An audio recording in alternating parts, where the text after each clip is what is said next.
this is Rama from Creation Landscape Designs and the Free Landscapes blog. So I've been teasing here and there that I'm getting on Patreon, and guess what? I'm officially on the platform. So for those of you that don't know how Patreon works or what it is, let me just give you a brief description. It's where you as the consumer can financially, for a very small amount of dollars, support digital online creators. I will have a link to my Patreon page in the description below, and the way it works specifically for me is I have 4 tiers: $1, $5, $10, $20. There are different rewards for each tier, which you can read on my Patreon page. I won't bore you with a detailed explanation of it here.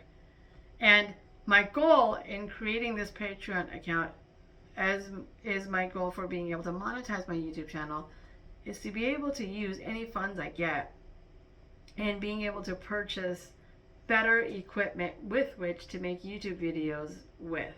Better equipment means better quality videos, because all my videos are mainly shot on my cell phone, and I currently don't have the funds to be able to buy the fancy pants version of equipment. So if you're inclined, again, there's a link to my Patreon page in the description of the video. Thank you.